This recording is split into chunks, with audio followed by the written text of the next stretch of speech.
రాష్ట్రంలో మరో 4 ఒమిక్రాన్ కేసులు ప్రైమరీ కాంటాక్ట్స్ ని గుర్తిస్తున్న వైద్య శాఖ. పారామౌంట్ కాలనీలో జనానికి టెస్టులు కంటైన్మెంట్ జోన్ గా ప్రకటించని బల్దియా.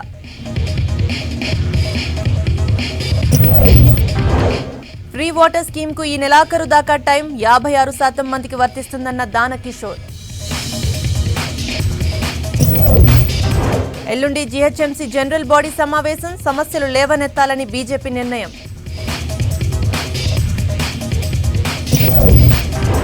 న్యూ ఇయర్ కు మళ్లీ నుమాయిష్ ఓపెన్, 1200 స్టాల్స్ ఏర్పాటు చేస్తున్న సొసైటీ. రాష్ట్రంలో పడిపోతున్న రాత్రి ఉష్ణోగ్రతలు, చలికి వణుకుతున్న హైదరాబాద్ జనం.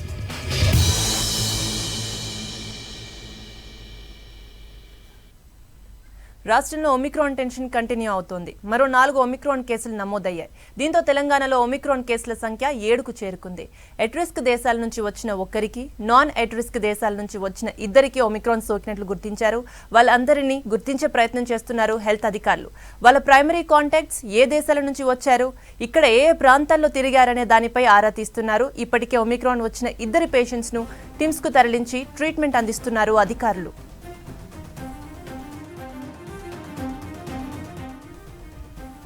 ఒమిక్రాన్ కలవరం మొదలైనప్పటి నుంచి శంషాబాద్ ఎయిర్పోర్ట్ కు 6764 మంది వచ్చారని తెలిపారు అధికారులు. ఇప్పటి వరకు 21 మంది శాంపిల్స్ జీనోమ్ సీక్వెన్సింగ్ కు పంపారు. అందులో 7గురికి ఒమిక్రాన్ కన్ఫర్మ్ అయింది. ఇంకా 3 శాంపిల్స్ రిజల్ట్స్ రావాల్సి ఉందన్నారు అధికారులు.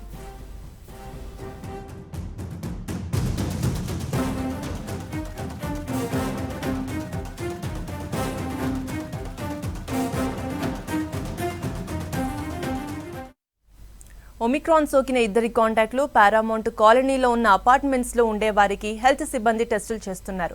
నిన్న కలెక్ట్ చేసిన 136 శాంపిల్స్ ను నిమ్స్ కు పంపారు. ఈ టెస్ట్ శాంపిల్స్ లో ఎన్ని కరోనా పాజిటివ్స్ వస్తాయన్న టెన్షన్ కనిపిస్తుంది. పారామౌంట్ కాలనీని కంటైన్మెంట్ జోన్ గా చర్యలు తీసుకోకపోవడంతో వైరస్ మరింత వ్యాప్తి చెందే అవకాశాలు కనిపిస్తున్నాయి.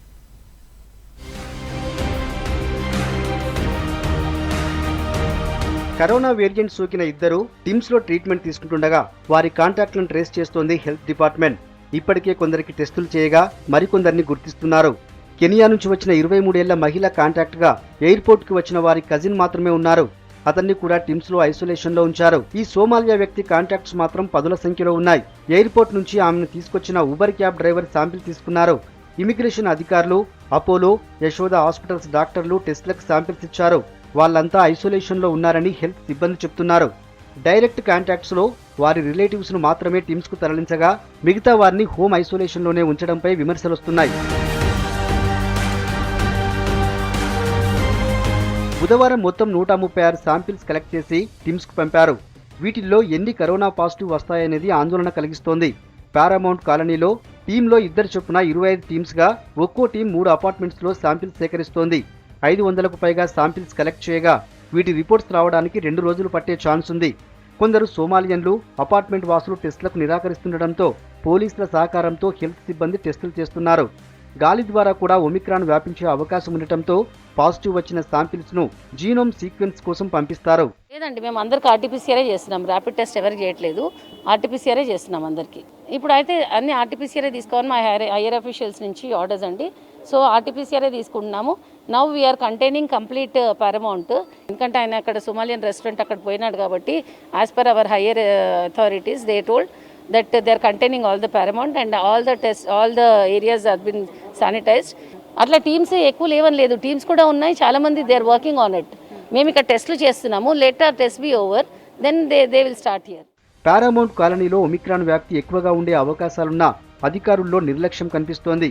పాజిటివ్ వచ్చిన సోమాలియా వ్యక్తి 3 రోజులు ఇక్కడ తిరిగినా కాలనీలో ఎలాంటి ఆంక్షలు లేవు. కంటైన్మెంట్ జోన్ గా ప్రకటించాలని ఆరోగ్య శాఖ జీహెచ్ఎంసీకి నివేదిక ఇచ్చినా ఎలాంటి చర్యలు తీసుకోలేదు. కాలనీ మొత్తం జనం ఇష్టమొచ్చినట్టు తిరగడంతో ఒమిక్రాన్ వ్యాప్తి ఎక్కువగా ఉండే అవకాశాలున్నాయని అంటున్నారు. ఈ మధ్యాహ్నం తర్వాత జీహెచ్ఎంసీ సిబ్బంది అలర్ట్ అయ్యారు. వీక్లీ మార్కెట్ పెట్టకుండా బల్దియా సిబ్బంది పోలీసులు అడ్డుకున్నారు. మార్కెట్ పెడుతున్న వ్యాపారులను వెళ్లిపోవాల్సిందిగా ఆదేశించారు. పారామౌంట్ కాలనీ అంతా మేము ప్రతి అపార్ట్మెంట్లో ప్రతి ఇంట్లో అందరినీ కవర్ చేయాలని ప్లాన్ చేస్తున్నాము. 25 టీమ్స్గా వెళ్తున్నాము. ఒక్కొక్క టీము పెద్ద పెద్ద అపార్ట్మెంట్స్ 2-3 కవర్ చేసి మ్యాక్సిమం ఇంట్లో ఉన్న వాళ్ళందరినీ కవర్ చేయాలనుకుంటున్నాం. యాక్చువల్లీ కొంతమంది డినై చేస్తున్నారు. వాళ్ళందరినీ ఇంకా లోకల్ లీడర్స్ కానీ లోకల్లో ఉన్న పెద్ద మనుషులతో మాట్లాడించి ఎలాగోలా మోటివేట్ చేసి మ్యాక్సిమం అందరికీ అయితే మేము స్క్రీనింగ్ టెస్టింగ్ అయితే చేస్తున్నాం. ఇప్పటి వరకు అయితే పెద్ద సిమ్టమాటిక్ పర్సన్స్ అయితే మాకు ఎవరు కలవలేదండి. మ్యాక్సిమం ఒమిక్రాన్ సిమ్టమ్స్ అనేది ఇంకా టైం ఉంది. వాళ్ళు వచ్చింది మొన్న సండేనే కదా, మినిమం 5 to 7 days పీరియడ్ ఉంటుంది. కరోనా కేసులు ఎన్ని వచ్చినా ఎలాంటి ఆంక్షలు, లాక్డౌన్ ఉండబోదన్నారు హెల్త్ డైరెక్టర్ శ్రీనివాస్. కరోనా కేసులేమో గానీ ఒమిక్రాన్ని కట్టడి చేయాలన్న డిమాండ్ వస్తోంది. సోమాలియా వ్యక్తి 3 రోజుల పాటు హైదరాబాద్లో తిరిగినందున ఒమిక్రాన్ వేరియంట్ వ్యాప్తి ఎక్కువగా ఉంటుందని నిపుణులు అంచనా వేస్తున్నారు. ఈ వేరియంట్ సోకితే పెద్దగా సిమ్టమ్స్ ఉండట్లేదు. అందువల్ల వైరస్ సోకినా తెలిసే అవకాశాలు చాలా తక్కువే అంటున్నారు. 2 కేసులతో మొదలైన ఒమిక్రాన్ వేరియంట్ ఎక్కడికి వెళ్తుందో అని జనం భయపడుతున్నారు. ఒమిక్రాన్ వ్యాప్తి కరోనా కంటే 2 రెట్లు అధికంగా ఉండటంతో ఆందోళన చెందుతున్నారు.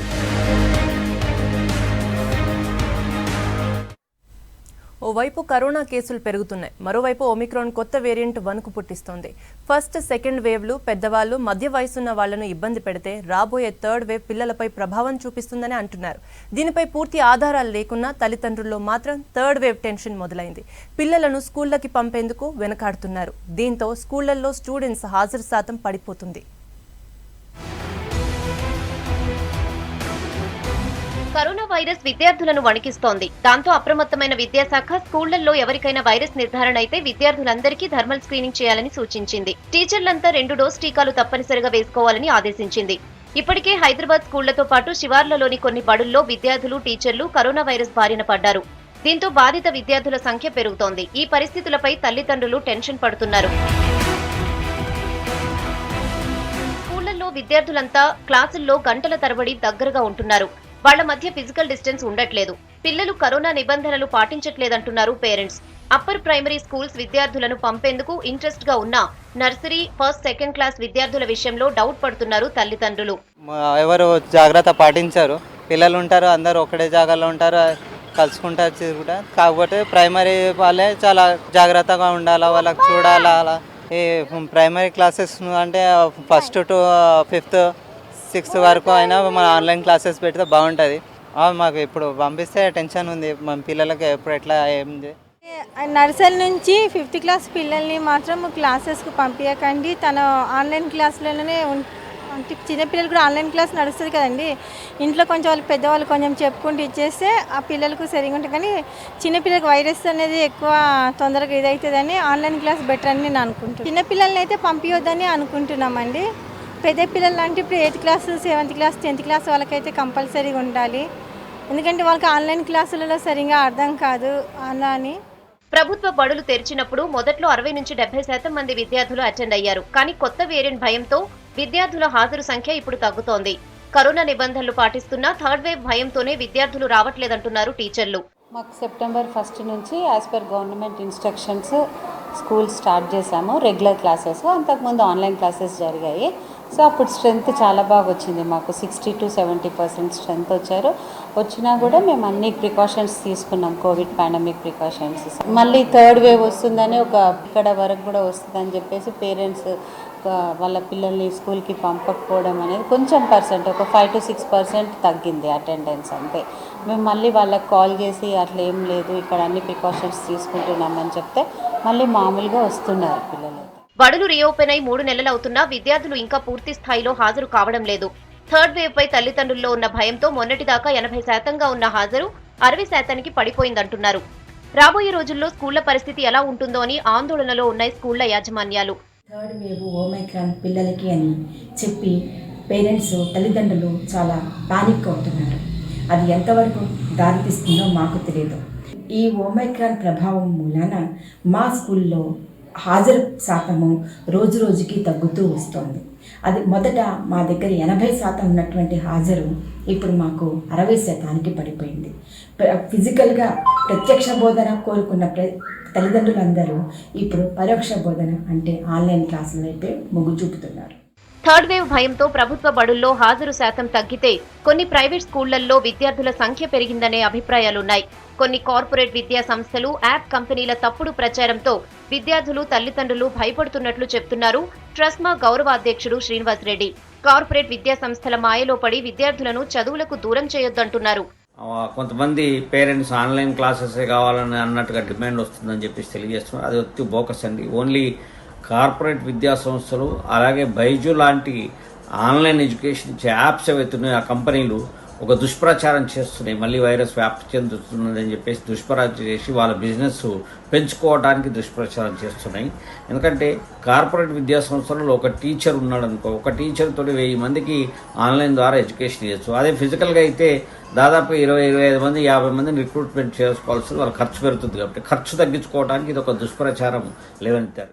ఫస్ట్ సెకండ్ వేవ్ లో పూర్తిగా లాక్డౌన్ పెట్టడంతో స్కూళ్లు క్లోజ్ అయ్యాయి. దీంతో చాలా మంది ప్రైవేట్ టీచర్లు రోడ్డున పడ్డారు. థర్డ్ వేవ్ లో కూడా అదే పరిస్థితి వస్తుందేమోనని టెన్షన్ పడుతున్నారు.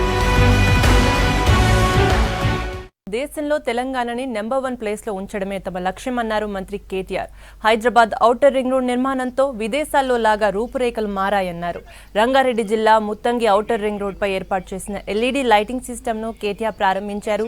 కోకాపేట నుంచి శంషాబాద్ వరకు మొత్తం 136 కిలోమీటర్ల దూరంలో రోడ్డుకి 2 వైపులా లైటింగ్ని ఏర్పాటు చేశారు. దేశంలోనే ఏ నగరంలో ఇంత పెద్ద ఔటర్ రింగ్ రోడ్ లేదన్నారు మంత్రి కేటీఆర్. ఈరోజు 1-2 కాదు, ఎన్నో కార్యక్రమాలు చేస్తూ ఉంది. అందులో అతి ముఖ్యమైనది ఈరోజు భారతదేశంలో ఏ నగరానికి లేని ఒక మణిహారం మనకు ఔటర్ రింగ్ రోడ్ రూపంలో ఒక 160 కిలోమీటర్లు ఏదైతే ఉన్నదో దీన్ని పూర్తి చేసింది కూడా హైదరాబాద్ మెట్రో డెవలప్మెంట్ అథారిటీ అనే మాటని మీకు అందరికీ కూడా మళ్ళొకసారి గుర్తు చేస్తా ఉన్నాం. భారతదేశంలో ఏ మెట్రో నగరానికి కూడా ఇంత పెద్ద అసెట్ ఎక్కడా కూడా లేదు. మంచి ఇన్ఫ్రాస్ట్రక్చర్ ఉన్నప్పుడు సహజంగానే పెట్టుబడులు రావడానికి మరి పెద్ద పెద్ద కంపెనీలను ఆకర్షించడానికి కూడా ఒక మార్గం ఉంటుంది. ఇక్కడ ప్రమాదాలు జరగకుండా ఇక్కడ దీని ఒక సురక్షితమైన బాహ్య రహదారి వలయం అంటారు దీన్ని, ఔటర్ రింగ్ రోడ్ ని. ఈ రోడ్డు మీద పోతా ఉంటే లేదా ఇట్లాంటి లైట్లలో పోతా ఉంటే ఏదో విదేశంలో ఉన్నంత గొప్పగా అద్భుతంగా తీర్చిదిద్దిన హెచ్ఎండిఏ హృదయపూర్వకంగా మళ్ళొకసారి నా అభినందనలు తెలియజేస్తూ, గౌరవ ముఖ్యమంత్రి కేసీఆర్ గారి నాయకత్వంలో మనం ఔటర్ రింగ్ రోడ్ ని పూర్తి చేసుకున్నాం. చివరి అంకం ఏదైతే మిగిలిపోయింది దాన్ని పూర్తి చేసుకున్నాం. తొందరలోనే రీజనల్ రింగ్ రోడ్ కూడా వచ్చినట్టయితే బాగుంటుందని చెప్పి ఎమ్మెల్యే గారు అంటా ఉన్నారు. కేసీఆర్ గారు ఏది తలపెట్టినా పెద్దగా ఆలోచిస్తారు, పెద్దగా తన కల్పన ఉంటుంది. కాబట్టి 340 కిలోమీటర్ల రీజనల్ రింగ్ రోడ్ కూడా ఔటర్ రింగ్ రోడ్ ను మరిపించే విధంగా మీ పటాన్ చెరువు నియోజకవర్గంలోనే అవతల వైపు ఏదైతే రాబోతున్నదో తప్పకుండా అది కూడా జరుగుతుందని చెప్పి నాకు విశ్వాసం ఉంది. హైదరాబాద్ మున్సిపల్ కార్పొరేషన్ పాలక మండలి ప్రత్యక్ష సమావేశానికి కార్పొరేటర్లు సిద్ధమవుతున్నారు. తమ ప్రాంతాల్లోని సమస్యలను కౌన్సిల్కి వినిపించేందుకు ప్లాన్ చేస్తున్నారు. పార్టీల వారీగా తమ డిమాండ్లను మీటింగ్లో లేవనెత్తడానికి సిద్ధమవుతున్నారు. సభ్యులందరికీ సమస్యలపై చర్చించేందుకు అవకాశం ఇవ్వాలంటున్నారు కార్పొరేటర్లు. Greater Hyderabad municipal corporation general body సమావేశం ఈ నెల 18న జరగనుంది. ఈ ఏడాది ఫిబ్రవరిలో పాలక మండలి ఏర్పాటవగా ఒక్కసారి మాత్రమే సమావేశమైంది.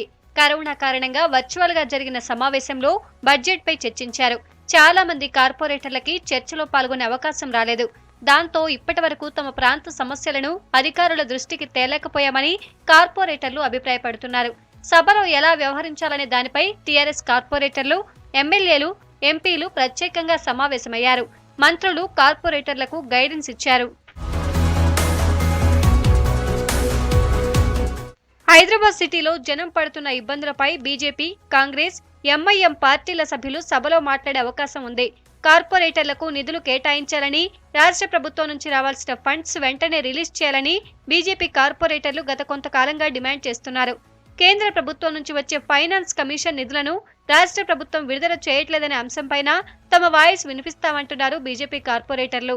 ప్రజల యొక్క సమస్యలను ప్రభుత్వం దృష్టికి తేవాలంటే మనకున్న కౌన్సిల్ సమావేశం ఒకటి, దాన్ని మీరు ప్రొలాంగా ఒక వన్ డేన మినిమం నడిపించినట్లయితే దాని పైన మనం అన్ని సమస్యలు తీసుకుంటాం. అనేక సమస్యలు ఉన్నాయి. లాస్ట్ టైం ఉన్న భర్త బాధితులకు సక్రమంగా నిధులు జరగలేదని కానీ, నాళాలు వెడల్పు విషయంలో కానీ, నాళాలు డిసల్టింగ్ విషయంలో కానీ, అదేవిధంగా స్ట్రీట్ లైట్లు టైమర్ల విషయంలో కానీ, మరియు స్ట్రీట్ లైట్లు కరెక్ట్ మెయింటెనెన్స్ దాని విషయంలో కానీ, ఇంకోటి ఏంటంటే డంపర్ బిన్లు తీసేశారు, దానిపైన ప్రణాళిక లేక. నగరంలోని శానిటేషన్ ప్రాబ్లమ్స్, రోడ్ల నిర్వహణ అంశాలపైన చర్చించాలంటున్నారు కార్పొరేటర్లు. జీహెచ్ఎంసీలో చాలా పనులు ఈ మధ్య కాలంలో ఆలస్యమవుతున్నాయి. కాంట్రాక్టర్లకు నిధులు చెల్లించకపోవడం వల్లే పనులు లేట్ అవుతున్నట్టు కార్పొరేటర్లు ఆరోపిస్తున్నారు. కొన్నేళ్లుగా భారీ వర్షాలతో సిటీలో అనేక ప్రాంతాలు మునుగుతున్నాయి. ఈ అంశాలన్నింటిపైన కౌన్సిల్ సమావేశంలో చర్చకు వచ్చే అవకాశం ఉంది. ఫైనాన్స్ కమిషన్ నుంచి ఏదైతే నిధులు వస్తున్నాయో ఆ నిధులను గతంలో 5-6 సంవత్సరాల నుంచి వచ్చిన నిధులన్నీ కూడా మున్సిపల్ కార్పొరేషన్కు రావడం లేదు. కేవలం 2,500 కోట్లు ఫైనాన్స్ కమిషన్ నుంచి వచ్చిన నిధుల్లో మాకు కేవలం 1000 కోట్లు ఇచ్చి మున్సిపల్ కార్పొరేషన్కు 1,400 కోట్లు మున్సిపల్ కార్పొరేషన్కు తెలంగాణ ప్రభుత్వం ఇవ్వాలి, అది రాలేదు. దానివల్ల ఇవాళ అనేక సమస్యలు ఉన్నాయి. కాంట్రాక్టర్కు పేమెంట్ జరుగుతలేదు, అభివృద్ధి కార్యక్రమాలు ఎక్కడికక్కడ కుంటుపడి ఉన్నాయి. కౌన్సిల్ సమావేశంలో ప్రతిపక్ష సభ్యులను ఎలా ఎదుర్కోవాలనే దానిపై 10 మంది టీఆర్ఎస్ కార్పొరేటర్లతో ప్రత్యేక కమిటీని ఏర్పాటు చేసింది ఆ పార్టీ అధిష్టానం. ప్రభుత్వం హైదరాబాద్లో చేస్తున్న అభివృద్ధిపై ప్రతిపక్షాలకు ధీటుగా సమాధానం ఇవ్వాలంటూ టీఆర్ఎస్ ఆఫీసులో ఏర్పాటు చేసిన మీటింగ్లో మంత్రులు కార్పొరేటర్లకు సూచించారు. ఉచిత నీటి పథకానికి నమోదు చేసుకునే వారికి జనవరి 1 నుంచి బిల్లులు జారీ చేస్తామని తెలిపింది water board. Free water scheme నమోదు చేసుకునేందుకు డిసెంబర్ 31 వరకు గడువు పొడిగించింది. జీహెచ్ఎంసీ పరిధిలోని ప్రజలు ఉచిత మంచినీటి పథకాన్ని సద్వినియోగం చేసుకోవాలన్నారు జలమండలి ఎండీ దానకిషోర్. డిసెంబర్ 31 లోపు అప్లై చేసుకునే వారికి 2020 డిసెంబర్ నుంచే బిల్లు జారీ చేస్తామన్నారు. జీహెచ్ఎంసీ పరిధిలోని ప్రజలు ఉచిత మంచినీటి పథకాన్ని సద్వినియోగం చేసుకోవాలన్నారు జలమండలి ఎండీ దానకిషోర్. ఖైరతాబాద్లోని జలమండలి ఆఫీసులో సీజీఎంలు, జీఎంలు, డీజీఎంలతో సమీక్ష నిర్వహించారు. ఉచిత 20,000 లీటర్ల తాగునీటి పథకం పొందేందుకు జీహెచ్ఎంసీ పరిధిలోని గృహ వినియోగదారులంతా అర్హులేనని తెలిపారు. Domestic slum, domestic individual, MSB, gated community కేటగిరీల కింద ప్రతి వినియోగదారుడు ఈ పథకాన్ని పొందవచ్చని తెలిపారు.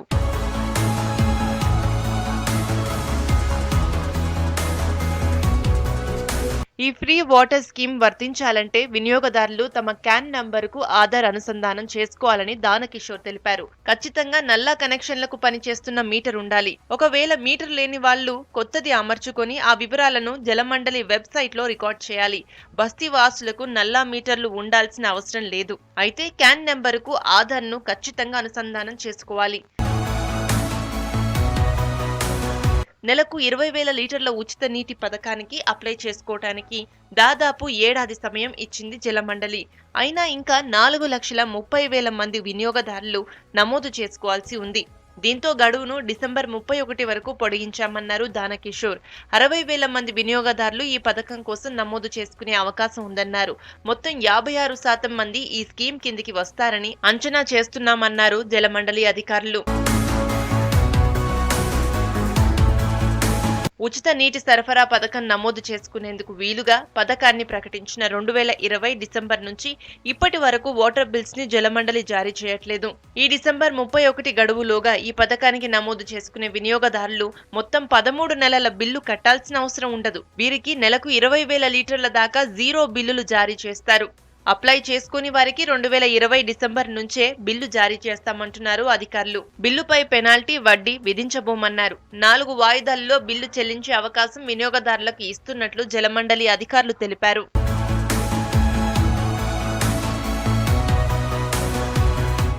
నాంపల్లి గ్రౌండ్స్ లో ఫేమస్ ఎగ్జిబిషన్ మళ్లీ వచ్చింది. న్యూ ఇయర్ డే నాడు స్టార్ట్ అయ్యే అప్నా నుమాయిష్ కు సొసైటీ ఏర్పాట్లు చేస్తుంది. ఈ ఏడాది దాదాపు 1,200 స్టాల్స్ తో పాటు మహిళా ఆంటర్ప్రెన్యూర్స్ కు ప్రత్యేక స్టాల్స్ అలాట్ చేస్తున్నట్టు సొసైటీ సభ్యులు తెలిపారు. కోవిడ్ కారణంగా స్టాల్స్ సంఖ్య తగ్గించి రోడ్డు వెడల్పు చేసేలా చర్యలు తీసుకుంటామన్నారు. 45 రోజుల పాటు జరిగే నుమాయిష్ అరేంజ్మెంట్స్ పై మౌనిక మరిన్ని వివరాలు అందిస్తుంది. మరి లాస్ట్ ఇయర్ కోవిడ్ కారణంగా బ్రేక్ పడ్డ ఈ నుమాయిష్ ఎగ్జిబిషన్ ఈ సంవత్సరం ఎలా ముస్తాబవుతుంది? మరి కొద్ది రోజులు మాత్రమే ఉండడంతో స్టాల్స్ ఏర్పాట్లు, దాంతోపాటు కోవిడ్ కూడా ఉంది కాబట్టి ఎలాంటి ప్రికాషన్స్ తీసుకుని తెలుసుకుందాం. మనతో పాటు ఎగ్జిబిషన్ సంబంధించిన సెక్రటరీ ఆదిత్య గారు ఉన్నారు, మాతో మాట్లాడదాం. సార్, లాస్ట్ ఇయర్ అయితే కోవిడ్ కారణంగా చాలా మంది డిసప్పాయింట్ అయినారు. అంటే ఉంటుందేమో అని ఎక్స్పెక్ట్ చేసి లాస్ట్కి లేకపోవడం ఒక రకంగా disappointment. At the same time వ్యాపారాల వర్షం కూడా కొంచెం నిరాశ కలిగింది. ఈ సంవత్సరం ఎలా ఉండబోతుంది? ఎన్ని స్టాల్స్కి ఇప్పటివరకు మీకు అలాట్మెంట్ ఇచ్చారు? పోయిన ఏడాది ఎగ్జిబిషన్ మేము ప్రారంభించలేకపోయినాము, ఎందుకంటే అప్పుడు కోవిడ్ సిచ్యువేషన్ చాలా తీవ్రంగా ఉండే. ఇప్పుడు కోవిడ్ సిచ్యువేషన్ కొంచెం ఈజ్ అయిపోయింది.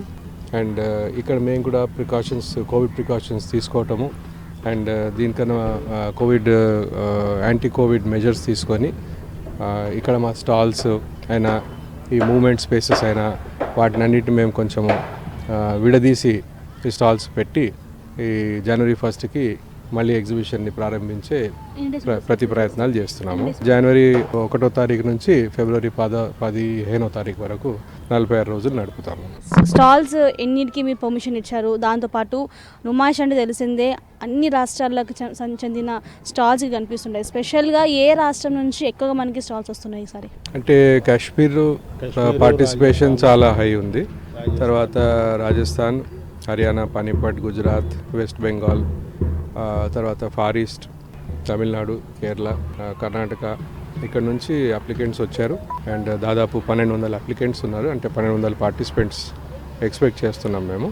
1400 స్టాల్స్ వరకు వస్తాయి. ప్రతి సంవత్సరం కూడా నుమాయిష్లో ఏదో ఒక చిన్న స్పెషల్ అట్రాక్షన్ కనిపిస్తూ ఉంటుంది. మరి ఈసారి స్పెషల్గా ఏమేమి స్టాల్స్ ఉండబోతున్నాయి అండ్ దాంతోపాటు ఏర్పాట్లు ఏ విధంగా జరుగుతున్నాయి సార్? అంటే ఒకటి స్పెషల్గా ఏ వస్తాయి, ఎప్పుడు వస్తాయి అని అంటే ఒకసారి ఏర్పాటు అయిన తర్వాతనే తెలుస్తాయి.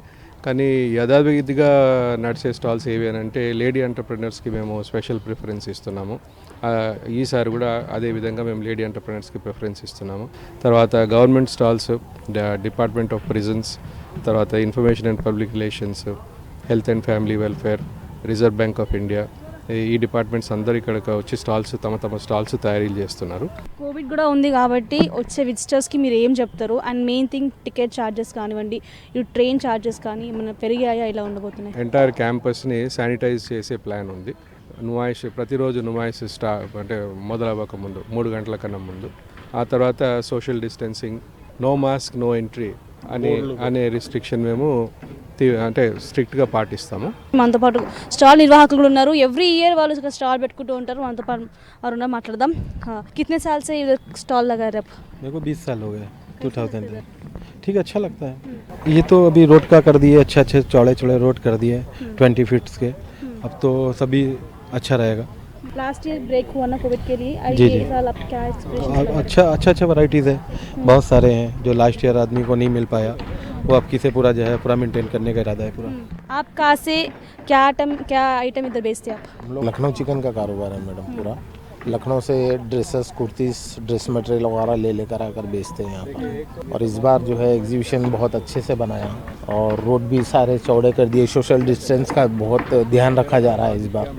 और यहाँ से जो है बहुत सारे जो है गरीब परिवार भी पलते हैं और एग्जीबिशन से जो है बस बहुत सारे लोगों को बेनिफिट है, प्रॉफिट है. आप कितने साल से लगा रहे स्टॉल इधर? मेरे को 23 इयर्स हो गए मैंने. 23 ईयर्स से कैसा था बिजनेस? लास्ट ईयर कोविड के बाद में ब्रेक हुआ, तब कैसा फील हुआ आप? मैडम कोविड के बाद से तो इसमें लगा ही नहीं कुछ. अभी फर्स्ट टाइम लग रहा है कोविड के बाद. पिछली बार तो बंद था एग्जीबिशन, इस बार लगा. और इस बार जो है अच्छे से जो है रोडें चौड़ी हो गई, सोशल डिस्टेंस का ख्याल रखा जा रहा, सबको जो है गाइडलाइंस अच्छे से बता रहे हैं सोसाइटी. बेनिफिट अच्छा मिलेगा समझिए इस बार. కోవిడ్ కారణంగా అయితే ఈ సంవత్సరం లాస్ట్ ఇయర్తో పోలిస్తే స్టాల్ సంఖ్య కాస్త తగ్గిందని అంటున్నారు. సో ఇంకొన్ని రోజులు మాత్రమే ఉండడంతో ఇటు కమిటీ నిర్వాహకులు కావచ్చు, వ్యాపారులు కావచ్చు, మరి ముఖ్యంగా విజిటర్స్ అందరూ కూడా ఎప్పుడెప్పుడు వచ్చి నుమాయిష్లో షాపింగ్ చేస్తామా అనేసి కూడా హైలీ ఎక్స్ప్రెషన్స్ పెట్టుకొని ఉన్నారని చెప్పాలి. ఎంఎస్ఎన్ రమేష్తో మోనికా, 6 న్యూస్, హైదరాబాద్. బాల కార్మిక చట్టంలో కొన్ని మార్పులు తీసుకొచ్చింది రాష్ట్ర ప్రభుత్వం. 14 ఏళ్లలోపు పిల్లలు ఎవరూ పని చేయడానికి వీల్లేదని స్పష్టం చేసింది. ఒకవేళ ఎవరైనా 14 ఏళ్లలోపు పిల్లలు పని చేస్తే పనిలో పెట్టుకునే యజమానితో పాటు తల్లిదండ్రులు కూడా శిక్షకు అర్హులని హెచ్చరించింది సర్కార్. పిల్లలను పనిలో పెట్టుకునే యజమానికి 25,000 నుంచి 50,000 జరిమానా, 6 నెలల నుంచి 2 ఏళ్ల వరకు జైలు శిక్ష వేస్తామని హెచ్చరించింది. ఈ నియమ నిబంధనలను ఖచ్చితంగా అమలు చేస్తామంటున్న కార్మిక శాఖ అదనపు కమిషనర్ గంగాధర్తో ప్రేమ్ ఫేస్ టు ఫేస్. వ్యవస్థ నిర్మూలన చట్టం కేంద్ర ప్రభుత్వం తీసుకొచ్చిన నిబంధనల మార్పుల్లో అనుగుణంగా తెలంగాణ రాష్ట్ర ప్రభుత్వం కూడా కొత్త నిబంధనలు తీసుకొచ్చింది. ప్రస్తుతం మనతో పాటు మాట్లాడడానికి లేబర్ అదనపు కమిషనర్ గారు ఉన్నారు. సార్ గంగాధర్ గారు, చెప్పండి, కేంద్రం తీసుకొచ్చిన ఏదైతే బాల కార్మిక నిర్మూలన చట్టంలో కొన్ని నిబంధనలు తీసుకొచ్చింది, దానికి అనుగుణంగా రాష్ట్ర ప్రభుత్వం కూడా తీసుకుని ఎట్లాంటి నిబంధనలు తీసుకొచ్చారు? మెయిన్లీ చైల్డ్ లేబర్ యాక్ట్ 1986 ప్రకారము 14 years హజారస్ ఆక్యుపేషన్స్లో ఉంటే వర్క్ చేయడానికి లేదనేది ముందు చట్టం ఉండింది. అది 2016లో ఒక అమెండ్మెంట్ చేయడం జరిగింది. ఆ అమెండ్మెంట్ ప్రకారం 14 years ఏజ్ అంటే తక్కువ ఉన్న పిల్లలు ఎలాంటి వర్క్ చేయడానికి వీల్లేదు. సో టోటల్ ప్రొహిబిషన్ ఉంది. అండ్ 14 above అండ్ 18 below ఉన్న అడోలసెంట్ లేబర్ హజారస్ ఆక్యుపేషన్స్లో వర్క్ చేయడానికి లేదు. అది మెయిన్ అమెండ్మెంట్. దాంతోపాటు కొన్ని పెనాలిటీస్ ఎక్కువ చేయడం జరిగింది. ఇంతకుముందు 20,000 రూపీస్ పెనాలిటీ ఉండేది, ఇప్పుడు 20,000 నుంచి 50,000 వరకు పెనాలిటీ క్లాస్ ఇంక్రీజ్ చేయడం జరిగింది. దాంతోపాటు 6 months to 2 years imprisonment class కూడా పెంచడం జరిగింది. అండ్ ఇంతకుముందు పేరెంట్స్కి పెనాల్టీ కానీ పనిష్మెంట్ కానీ ఉండేది కాదు.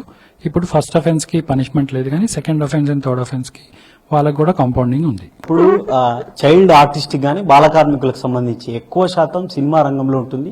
ఈ సినిమా రంగంలో చేస్తున్నటువంటి చైల్డ్ ఆర్టిస్టులకు సంబంధించి ఏమైనా నియమ నిబంధనల మార్పులు తీసుకొచ్చారా ఏంటి? సో 2016 అమెండ్మెంట్ యాక్ట్లో మెయిన్లీ చైల్డ్ ఆర్టిస్ట్ని ఇంక్లూడ్ చేయడం జరిగింది. ఇంతకుముందు ఇట్లా చైల్డ్ ఆర్టిస్ట్ మీద ఎట్లాంటి రిస్ట్రిక్షన్స్ లేవు, కానీ ఇప్పుడు కొన్ని రెగ్యులేషన్స్ తీసుకురావడం జరిగింది. మెయిన్లీ ఆ రెగ్యులేషన్ ఏంటంటే చైల్డ్ ఆర్టిస్ట్ని ఒకవేళ హైర్ చేస్తే డిస్ట్రిక్ట్ కలెక్టర్ నుంచి ఫామ్ ఈలో ఒక పర్మిషన్ తీసుకోవాల్సి ఉంటుంది. ఆ పర్మిషన్ వచ్చి ఒక 6 months వరకు వ్యాలిడిటీ ఉంటుంది. బట్ ఆ 6 months వ్యాలిడిటీలో కూడా ఆ చైల్డ్ ఆర్టిస్ట్ని ఒక 5 hours కంటే ఎక్కువ వర్క్ చేయడానికి లేదు. అండ్ ఎవ్రీ 5 childrenకి ఒక ఆఫీసర్ని వాళ్ళు నోటిఫై చేయాలి.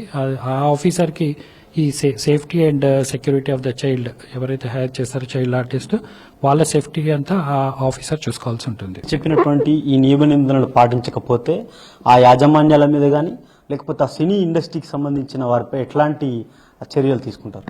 ఇది సెక్షన్ 14 పెనాలిటీసే వర్తిస్తాయండి అందరికీ. దాని ప్రకారం 6 months to 2 years ఇంప్రిజన్మెంట్ ఉంది అండ్ 20,000 to 50,000 పెనాలిటీ కూడా ఉంది. ప్లస్ ఆ వేజ్ ఒకవేళ వేజ్ కాంపోనెంట్లో ఏమన్నా నోటిఫైడ్ వేజ్ కాకుండా తక్కువ వేజ్ ఉంటే దాని ప్రకారం కూడా డిఫరెన్స్ ఆఫ్ వేజ్ ఇవ్వడం జరుగుతుంది. రాష్ట్ర ప్రభుత్వం తీసుకొచ్చినటువంటి ప్రతి ఆ రూల్ని కూడా ఖచ్చితంగా ప్రతి ఒక్కరు కూడా పాటించాలి. 14 సంవత్సరాల లోపు పిల్లలు ఎవరు కూడా పనిచేయడానికి కానీ ఇటు సినీ ఇండస్ట్రీ దాంతో పాటుగా మిగతా ప్రైవేట్ కంపెనీలకు కూడా చేయడానికి వీల్లేదని చెప్పేసి లేబర్ డిపార్ట్మెంట్ చెప్తుంది. కెమెరామెన్ శ్రీకాంత్తో Prem Kumar, V6 news, Hyderabad. IT ఆఫీసులమంటూ జనాన్ని దోచుకుంటున్న ముఠాను పట్టుకున్నారు సైబరాబాద్ పోలీసులు. గచ్చిబౌలిలోని జయబేరి గేటెడ్ కమ్యూనిటీ నుంచి సోదాలంటూ గోల్డ్ మనీతో ఎస్కేప్ అవ్వడానికి ట్రై చేశారు ముఠా సభ్యులు. వీరిని సిటీ దాటకుండా 48 గంటల్లోనే అదుపులోకి తీసుకున్నారు. ఫ్లాట్లో చోరీ కేసులో 9 మంది సభ్యుల ప్రమేయం ఉన్నట్లు గుర్తించారు పోలీసులు. ప్రస్తుతం 5గురిని అరెస్ట్ చేశారు. పరారీలో ఉన్న మరో 4 కోసం గాలిస్తున్నారు.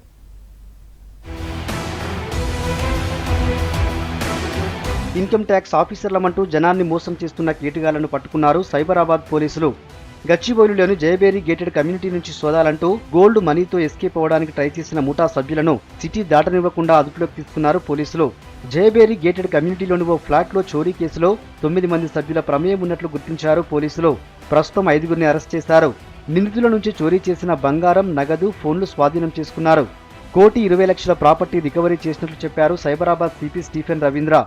Jayabheri orange county Gachibowli police స్టేషన్లో దోపిడీ జరిగింది. మరి ఒక 5 members మనకి ఐటీ ఆఫీషియల్స్ అని చెప్పుకుని ఒక ఇంట్లో చొరబడి about 1 kg 276 grams gold and డైమండ్స్తో సహా కొంచెం క్యాష్ అండ్ మొబైల్స్ కూడా వీళ్ళు దోపిడీ చేయడం జరిగింది. కేసులోని మనకి ప్రధానంగా మనకి 5గురిని మనం అరెస్ట్ చేశాము.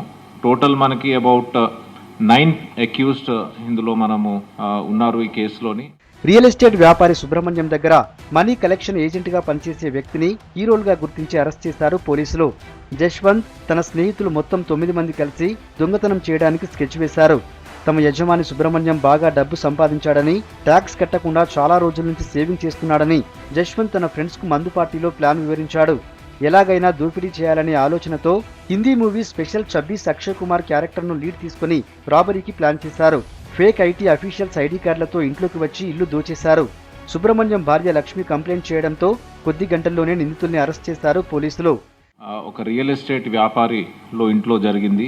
జశ్వంత్ అనే ఒక కలెక్షన్ బాయ్ పనిచేస్తూ ఉంటాడు. ఈ జశ్వంత్ లాస్ట్ 1.5 year నుంచి ఈ సుబ్రహ్మణ్యం దగ్గర నమ్మకంగా పనిచేసి కలెక్షన్ బాయ్గా అంటే ఏదైతే మనీ ట్రాన్సాక్షన్స్ అవుతాయో అండ్ ఈ దోపిడీ మాస్టర్ మైండ్ మనకి జశ్వంత్ అని తెలుస్తూ ఉన్నది. అంటే ఇన్కమ్ ట్యాక్స్ ఆఫీసర్స్ లాగా వీళ్ళు చెప్పుకుని ఒక ఐడి కార్డ్స్ తయారు చేసి ఇళ్లలోకి వెళ్ళి సోదా చేసి వాళ్ళని నమ్మించి ఇట్లాగా ఈ గోల్డ్ తీసుకుందామని ప్లాన్ కూడా చేస్తారు. భాగ్యలక్ష్మి అనే మహిళ ఫిర్యాదు చేసిన కొన్ని గంటల్లోనే ఎస్పోటీ పోలీసులు లింగంపల్లి రైల్వే స్టేషన్ దగ్గర 5గురిని అదుపులోకి తీసుకున్నారు. పరారీలో ఉన్న మరో 4 కోసం గాలిస్తున్నారు పోలీసులు. 19వ వార్షికోత్సవం జరుపుకుంటోంది బిగ్ సి. ఈ సందర్భంగా కస్టమర్లకు ధన్యవాదాలు తెలిపారు సంస్థ వ్యవస్థాపకులు ఎం బాలు చౌదరి. 2002లో విజయవాడలో మొదటి స్టోర్ ప్రారంభించామని గుర్తు చేశారు. ఇప్పటి వరకు 250కి పైగా స్టోర్లు ఏర్పాటు చేశామన్నారు. దాదాపు 5 కోట్ల మంది వినియోగదారులకు సంతృప్తికరమైన సేవలు అందిస్తున్నామని తెలిపారు. వచ్చే ఏడాదిలో 100కు పైగా స్టోర్లు ఓపెన్ చేస్తామన్నారు. 5 crore satisfied customers, 19 years of trust. The number one mobile retail chain in AP and Telangana. ఇంతకన్నా పెద్దది ఇంకేం లేదు. ఉన్నాయి. సో ఇలాంటి మిక్సీ అంటేనే ఒక వినూత్నమైన ఆఫర్లని విషయం మా కస్టమర్లందరికీ అందరూ కూడా తెలుసు. సో అదే వరవడితో ఈసారి కూడా మరిన్ని ఆఫర్లతో ఈ స్కీమ్ లాంచ్ చేయడం జరిగింది. కస్టమర్లందరూ ఈ సందర్భంగా దాన్ని ఉపయోగించుకోవాలని కూడా కోరుతున్నాం. సో అదేవిధంగా తీసుకుంటే ఈరోజు మహేష్ బాబుతో మిక్సీ బ్రాండ్ ఎండార్స్మెంట్ స్టార్ట్ అయిన తర్వాత ఇందాక మీరు చూసి ఉంటారు ఒక కొత్త క్యాంపెయిన్ కూడా స్టార్ట్ చేశాం, మిక్సీ బిగ్ క్రెడిబిలిటీ అని చెప్పి. సో అదేవిధంగా ఆ క్యాంపెయిన్ కూడా ఇవాళ రన్ అవుతుంది. ఒక క్వాలిటీ ప్రొడక్ట్స్ ఆ కస్టమర్కి ఎక్స్పీరియన్స్ రూపంలో అందుబాటు ఉంచడంలో కానీ సో ఈ జర్నీ దీన్ని ఇలాగే ముందుకు తీసుకెళ్లడం జరుగుతుంది. ఇయర్స్ సక్సెస్ఫుల్ జర్నీ కంప్లీట్ చేసుకుని ఇవాళ 20th ఇయర్లోకి అడుగుపెట్టింది. సో ఈ సందర్భంగా ఇంత బిగ్ సక్సెస్ కారణమైన మా కస్టమర్లందరూ కూడా మా హృదయపూర్వక కృతజ్ఞతలు ఈ సందర్భంగా. అదేవిధంగా ఇంత పెద్ద సక్సెస్ని అచీవ్ చేసిన ఎంటైర్ 2000+ 2500+ మా టీంకి కూడా ఈ సందర్భంగా నా అభినందనలు. రాష్ట్రంలో చలి తీవ్రత బాగా పెరిగింది. ఆదిలాబాద్ జిల్లాలో కనిష్ట ఉష్ణోగ్రతలు నమోదవుతున్నాయి.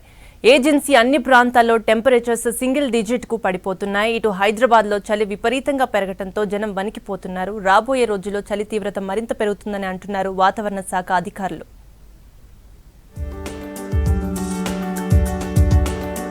రాష్ట్రంలో ఉష్ణోగ్రతలు భారీగా పడిపోతున్నాయి. చలి తీవ్రత పెరుగుతోంది. చలిగాలులు వణికిస్తున్నాయి. ఆదిలాబాద్ జిల్లాలో కనిష్టంగా 9 డిగ్రీలు, మెదక్లో 12.8 డిగ్రీల ఉష్ణోగ్రత నమోదైంది. హైదరాబాద్ లో 13.5 డిగ్రీల కనిష్ట ఉష్ణోగ్రత రికార్డైంది. పటాన్ చెరు ఏరియాలో 10.3 డిగ్రీలకు టెంపరేచర్ పడిపోవడంతో చలికి వణుకుతున్నారు జనం.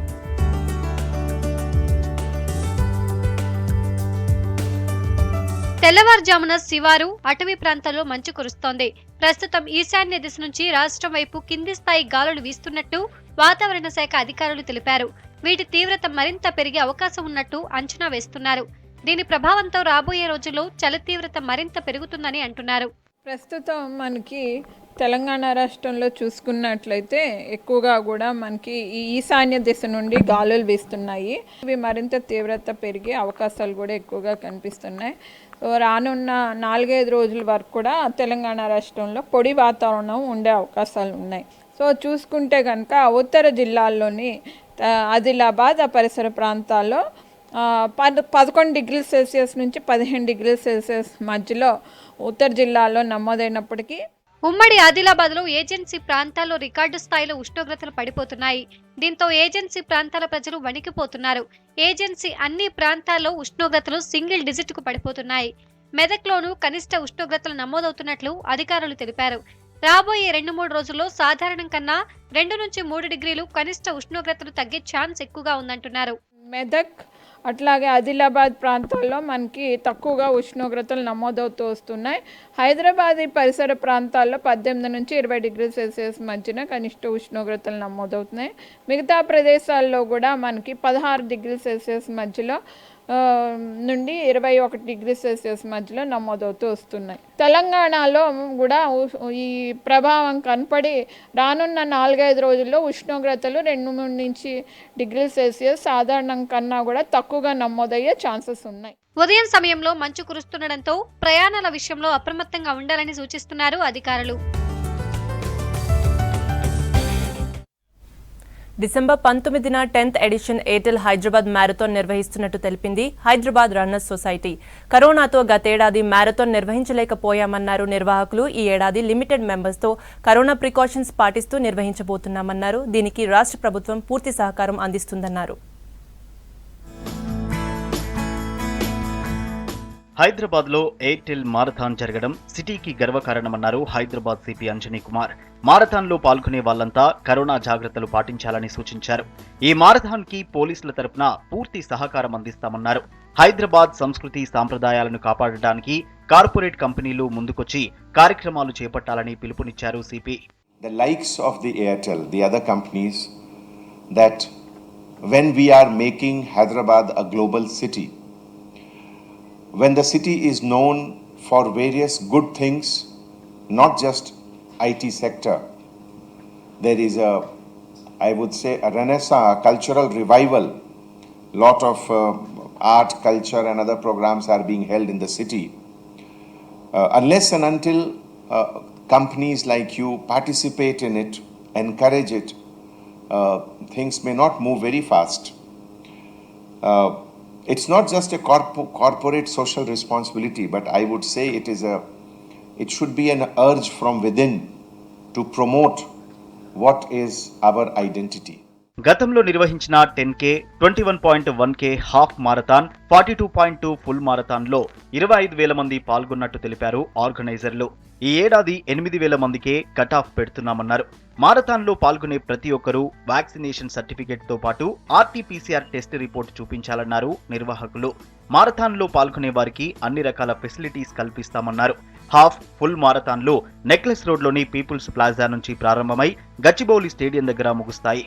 10K రన్ హైటెక్స్ లో ప్రారంభమై గచ్చిబౌలి దగ్గర ఎండ్ అవుతుందని తెలిపారు నిర్వాహకులు. We shall also be having an expo for the bib distribution on 18th of December at Mufakamja College. We acknowledge with gratitude the support received from the government of Telangana, the civic authorities and the police for planning this event. Our city Hyderabad offers a great work and personal life balance, and it is thanks to these authorities that they make Hyderabad such a beautiful and great city to live in. మారథాన్లో ఇతర రాష్ట్రాలతో పాటు foreigners పాల్గొంటున్నారన్నారు Bharti Airtel AP Telangana CEO Avneet Puri. ఇతర నగరాలతో పోల్చితే హైదరాబాద్ చాలా రంగాల్లో ముందుందన్నారు. Hyderabad culture కి ఫిదా అయ్యానని తెలిపారు. We as a corporate, we understand our responsibility and we are part of this. But I can tell you, this is the 6th city that I am staying as a citizen. Every city has its unique charm. But if one city where me, my wife and my family have been part, we've always felt inclusivity. This is this city. You talked about every religion being celebrated. I can tell you, the passion we see during Ganpati and the passion we saw in Gurpurab was same. And that's very unique to the city. And I'm sure whenever we leave the city, my wife, my children and myself will always miss this, because this is a city that grows on you. Marathon సందర్భంగా ఈ నెల 19న early morning నుంచి సిటీలో traffic ఆంక్షలు విధించారు. సిటీలో Christmas పండుగ కోసం చర్చిలు ముస్తాబు చేస్తున్నారు నిర్వాహకులు. కరోనాతో 2 ఏళ్లుగా సెలబ్రేషన్స్ పెద్దగా జరుపుకోలేకపోయిన వారు ఈసారి గ్రాండ్ గా ప్లాన్ చేస్తున్నారు. నగరంలోని పురాతన చర్చిల నుంచి కొత్తగా నిర్మించిన చర్చిల వరకు కలర్ఫుల్ లైటింగ్స్ తో డెకరేట్ చేస్తున్నారు. పండుగ 10 రోజుల ముందు నుంచి న్యూ ఇయర్ వరకు ప్రత్యేక అలంకరణ చేస్తామంటున్నారు నిర్వాహకులు. యేసుక్రీస్తు పుట్టినరోజు క్రిస్మస్ సందర్భంగా క్రైస్తవులంతా చర్చిల్లో ప్రత్యేక ఆరాధనలు, సెలబ్రేషన్స్ చేస్తుంటారు. చర్చిలను ప్రత్యేకంగా అలంకరిస్తారు. స్టార్స్ పెట్టడం, క్రీస్తు పుట్టిన పశువుల పాకను సింబాలిక్ గా చర్చిల ముందు డెకరేట్ చేస్తున్నారు. చిన్న పిల్లలు ఇష్టపడే శాంటాక్లాస్ తాత బొమ్మలు, క్రిస్మస్ ట్రీలను ఏర్పాటు చేస్తున్నారు. మరి ఈ దివ్యమైనటువంటి కాంతులతో, వెలుగులతో కూడా మా యొక్క సంఘాన్ని అలంకరింపజేసుకుంటూ ప్రతి వారు కూడా వారి వారి గృహాల్లో అలంకరించుకుంటారు సంతోషంగా. అయితే మందిరంలో దేవుని గూర్చి సెలబ్రేట్ చేయడం, చక్కని లైటింగ్ ఏర్పాటు చేయటం, ఈ వెలుగుకి సూచనగా, వెలుగుకి గుర్తుగా ఈ యొక్క లైటింగ్ను కూడా ఏర్పాటు చేయడం చాలా సంతోషంగా 2 సంవత్సరాల తర్వాత మరలా ఈ రీతిగా దేవుడు మనకిచ్చినటువంటి మంచి సమయాన్ని బట్టి ప్రభుని స్తుతిస్తూ. హైదరాబాద్లో బ్రిటిష్ కాలం నాటి ఎన్నో హిస్టారికల్ చర్చిలు ఉన్నాయి. వీటిల్లో క్రిస్మస్ పండుగ సెలబ్రేషన్స్ కు గ్రాండ్ గా ఏర్పాట్లు చేస్తున్నారు. క్రైస్తవులు పండగ నెల మొదటి నుంచే ఇంట్లో ట్రీస్, కలర్ఫుల్ లైటింగ్స్, జీసస్ పుట్టిన గుర్తుగా స్టార్స్ పెట్టుకుంటారు. చర్చిల్లో క్యారల్స్ పాటలు, ప్రత్యేక మాస్ ప్రార్థనలు చేస్తూ ఉత్సాహంగా పండగ జరుపుకుంటారు.